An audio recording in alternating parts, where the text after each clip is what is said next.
Bienvenidos a mi canal. En este vídeo os voy a hablar de la dictadura de Miguel Primo de Rivera. Antes de que comenzara la dictadura de Miguel Primo de Rivera, España llevaba muchos años en una situación difícil. España estaba perdiendo cada vez más poder e influencia en el mundo, y de su antiguo imperio ya no quedaba casi nada. La Guerra de Independencia de Cuba, que comenzó en 1895, en la que Estados Unidos también se opuso a España, la perdió el bando español.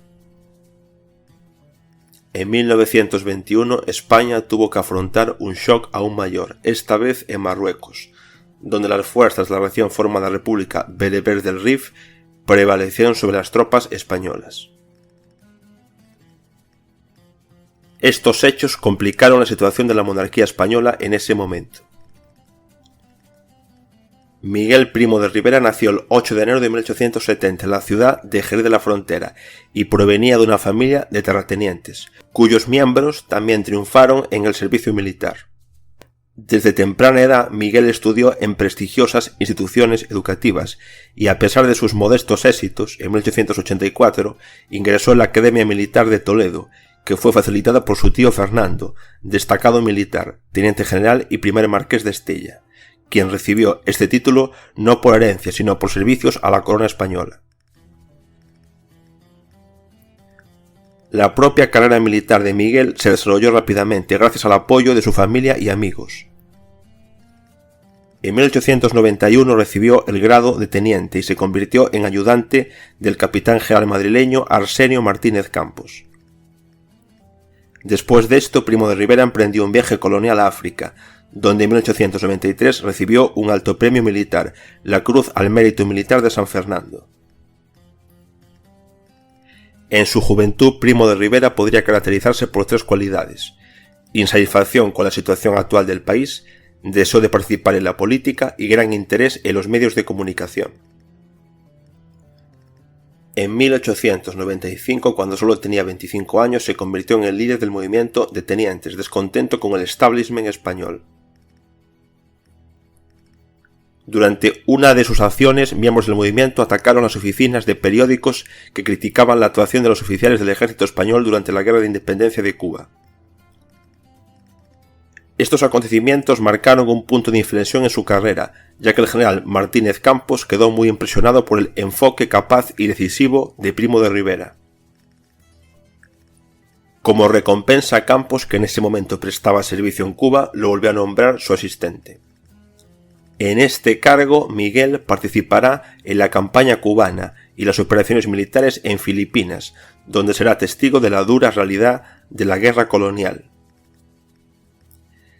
La catástrofe de 1898, la pérdida de prácticamente todas las colonias al ser derrotados en la guerra con los Estados Unidos, impulsó la carrera de Miguel como comentarista político, lanzando su serie de artículos en el diario español de ideología liberal, El Liberal. Primo de Rivera fue un claro partidario de la idea del nacionalismo militar.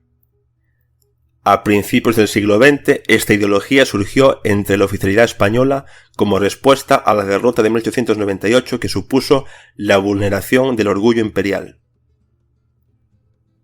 En 1916 presentó una propuesta según la cual el ejército debía promover el nacionalismo español en las escuelas y entre los trabajadores. La carrera militar de Primo de Rivera despegó a principios de la década de 1910, cuando se distinguió en las guerras coloniales en Marruecos, recibiendo la Gran Cruz al Mérito Militar, y fue ascendido al rango de general de división. En 1920 llegó a ser capitán general en Valencia, donde en aquel momento estallaron graves disturbios laborales. Fue entonces cuando Miguel se dio cuenta de que el vacío de poder, la ausencia o debilidad de un gobernador civil le abría una ventana de oportunidad para tomar medidas políticas decisivas. También durante su servicio en Valencia, Miguel Primo de Rivera difundió allí una práctica que ya habían utilizado sus colegas en Barcelona, el asesinato selectivo de líderes de protestas y huelgas. El nombramiento de Primo de Rivera como capitán general de Cataluña en marzo de 1922 fue el precursor del futuro golpe. Poco después inspeccionó al Somatén. El Somatén fue una institución parapolicial de Cataluña. En sus inicios fue un cuerpo armado de protección civil formado totalmente por voluntarios, separado del ejército para la autodefensa y la defensa de la tierra, apoyado por regionalistas, nacionalistas y la élite financiera catalana. Posteriormente, Primo de Rivera se opuso a los comunistas y anarquistas, apoyando a la clase empleadora rica. Reforzó grupos paramilitares y persiguió a líderes sindicales.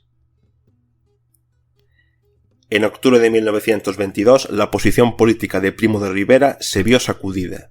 Perdió dos aliados influyentes. Su camarada Arlegui fue destituido del cargo de jefe de policía de Barcelona y el gobernador civil de Barcelona, Martínez, a quien Primo de Rivera le debía muchos éxitos profesionales, perdió su puesto.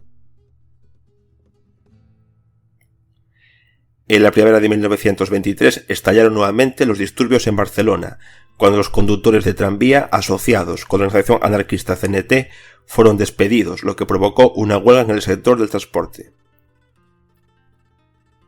En mayo la huelga se había extendido a otros ámbitos de la vida pública. Barcelona estaba paralizada debido al cierre de negocios, montañas de basura sin recoger y periódicas escaladas de violencia. Los anarquistas persiguieron a empresarios y rompehuelgas e incluso varios miembros de la organización Proélite Somaten fueron asesinados. Primo de Rivera en este momento se posicionó hábilmente como el gobernador de Cataluña, organizando desfiles militares y actuando de acuerdo con los intereses de los empleadores. El nombramiento de un nuevo gobernador civil no redujo las tensiones. Cuando quedó claro que el nuevo nombramiento no solo no ayudaba a enfriar la situación, sino que además provocaba una mayor escalada, Primo de Rivera y el nuevo gobernador civil fueron convocados a Madrid. Consciente del apoyo de Primo de Rivera por parte de las élites conservadoras catalanas, el gobierno español optó por destituir al gobernador civil, lo que finalmente consolidó el dominio de los militares en Barcelona. Mientras estaba en Madrid, Primo de Rivera no perdió la oportunidad de fortalecer su posición. Se reunió con generales influyentes que estaban conspirando para organizar un golpe de Estado. La huelga de Barcelona de 1923 dejó 22 muertos y 32 heridos.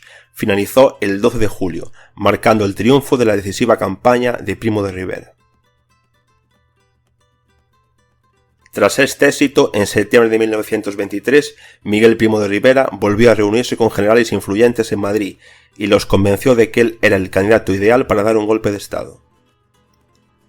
A su regreso a Barcelona comunicó su intención de rebelarse a los oficiales leales de la guarnición local y recibió su aprobación. También se mantuvieron reuniones con representantes de las élites catalanas, regionalistas y líderes de las autoridades locales. Así comenzó en la historia de España el periodo de la dictadura de Miguel Primo de Rivera.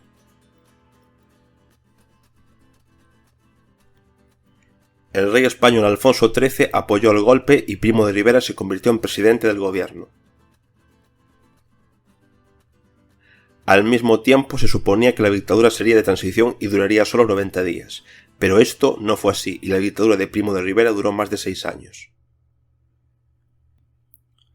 Primo de Rivera rápidamente tomó el control del Estado al establecer el directorio militar, declarar la ley marcial en todo el país y reemplazar a los gobernadores civiles con oficiales militares leales de alto rango. Después de la militarización de la estructura gubernamental siguió una ola de medidas radicales. A los 4 días de su ascenso, Primo de Rivera formó el Somatén Nacional, el equivalente español de la Organización Armada Catalana. Así se preparó una milicia en caso de disturbios sociales. Además, el 18 de septiembre de 1923 se adoptó un decreto contra el separatismo que simplifica la persecución de los regionalistas, incluidos los regionalistas de Cataluña, que hace menos de una semana ayudaron a Primo de Rivera a llegar al poder. Primo de Rivera suspendió la Constitución de 1876 e introdujo un sistema de censura previa para todas las publicaciones. En 1923 se creó la Dirección Centralizada de Información y Censura. Estaba bajo el control exclusivo de Primo de Rivera y tenía amplios poderes para censurar la prensa, incluida la corrección de publicaciones y el cierre de periódicos. También se censuraron los discursos públicos, incluidos los del rey Alfonso XIII. Primo de Rivera admiraba las acciones de Benito Mussolini y fomentó fuertes vínculos con Italia. Y la práctica misma del gobierno de Primo de Rivera fue similar a lo que hizo Mussolini en Italia. La élite española, temerosa de disturbios, apostó por Primo de Rivera, del mismo modo que los industriales y terratenientes italianos habían visto su salvación en Mussolini menos de un año antes. Sin embargo, en cierto sentido, Primo de Rivera seguía siendo un pionero. La censura se introdujo en Italia en 1926, 3 años después de su introducción en España. Para esa comunicación y la construcción de legalidad carismática se ensayaron múltiples formatos: ruedas de prensa, discursos en mítines, artículos en prensa y, por supuesto, notas oficiales, cuya impresión era obligatoria para todos los periódicos españoles y que representaban un monólogo del dictador dirigido al pueblo. Por supuesto, durante la dictadura también se desarrolló el culto a la personalidad del líder. Sus seguidores lo ensalzaron con metáforas que hacían referencia a paralelos históricos complementarios. Fue retratado como un líder excepcionalmente talentoso, un líder incansable que trabajaba por el bien de su pueblo. Incluso se utilizaron imágenes de la mitología clásica. Primo de Rivera fue llamado el titán que salvó a la nación. Durante los años del directorio militar, Primo de Rivera inició programas de adoctrinamiento masivo de la población. Los gobernadores cívico-militares y el Somaten Nacional y el Partido Unión Patriótica realizaron las labores de educadores y de adoctrinamiento de la población. La Unión Patriótica fue el único partido legal en España durante la dictadura de Primo de Rivera, y fue creado por el propio dictador. Era un partido de ideología fascista, creado en 1924. En 1925, Miguel Primo de Rivera disolvió la Mancomunidad Catalana. En Cataluña hubo detenciones masivas entre los regionalistas. Primo de Rivera explicó esto diciendo que las instituciones autónomas catalanas estaban usando sus poderes para difundir el sentimiento antiespañol, lo que ponía en peligro el proyecto nacional español. A pesar de una serie de reformas civiles, las políticas represivas no solo se debilitaron, sino que incluso se intensificaron. Se aprobó una ley que transformó a la Unión Patriótica y al Somaten en estructuras únicas de investigación política, que asumieron algunas de las funciones policiales. Pronto, miembros de la Unión Patriótica y el Somaten comenzaron a invadir las casas de opositores al régimen, para realizar allanamientos y detenciones. Uno de los errores fundamentales de Primo de Rivera fue no haber logrado crear un aparato político estable y legítimo. Como el partido Unión Patriótica era puramente decorativo, el Parlamento era en realidad un órgano consultivo sin poderes y tampoco podía ser una fuente suficiente de legitimidad. Todo esto, sin embargo, no fue un problema en condiciones de crecimiento económico. Pero como suele ocurrir en condiciones de modernización autoritaria, de las cuales las políticas de Augusto Pinochet son un ejemplo sorprendente, la importante recuperación económica de principios de la década dio paso a una caída igualmente espectacular de la economía a finales de los años 20 con la crisis económica mundial que estalló en 1929 y empezó en Estados Unidos. La dictadura de Primo de Rivera colapsó en enero de 1930. La crisis económica provocó la devaluación de la moneda nacional, una reducción del gasto público, una caída del nivel de vida de la población y, en última instancia, una crisis política. Primo de Rivera enfrentó la oposición de izquierdas, republicanos, la prensa, profesores y estudiantes universitarios y socialistas. Las élites, temiendo un mayor declive económico, esperaban que un cambio de gobernante les ayudara a mantener sus activos y su posición, lo cual por supuesto es un comportamiento extremadamente típico de las élites de todos los países. Pero Primo de Rivera también perdió el apoyo del ejército, ya que muchos oficiales estaban descontentos con las reformas que se estaban llevando a cabo y con el culto a la personalidad del dictador. El dictador dejó el cargo el 27 de enero de 1930. Poco después, el 16 de marzo de ese mismo año, murió Miguel Primo de Rivera en París. El gobierno de Miguel Primo de Rivera tuvo un tremendo impacto en la trayectoria de España y la caída de su régimen finalmente condujo al colapso de la monarquía. El sucesor de Primo de Rivera, el general Berenguer, intentó reformar el sistema que heredó, pero las fuerzas republicanas pudieron aprovechar la situación inestable para su capital político, lo que les permitió obtener una victoria aplastante en las elecciones municipales de 1931. El rey Alfonso XIII abdicó del trono y abandonó España, con la esperanza de regresar tan pronto como la situación en el país se volviera más favorable. El 14 de abril de 1931 se proclamó la Segunda República Española.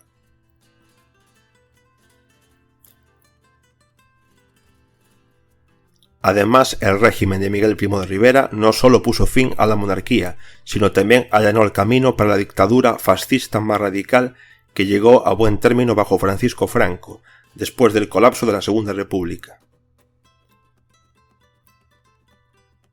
Es importante mencionar que uno de los creadores de la Falange Española, el único partido gobernante durante el franquismo, fue José Antonio Primo de Rivera, hijo de Miguel Primo de Rivera.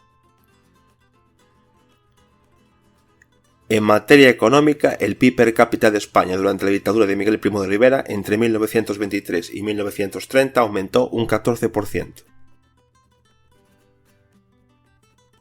Aquí finaliza este vídeo, gracias por haberlo visto y nos vemos en mi próximo vídeo.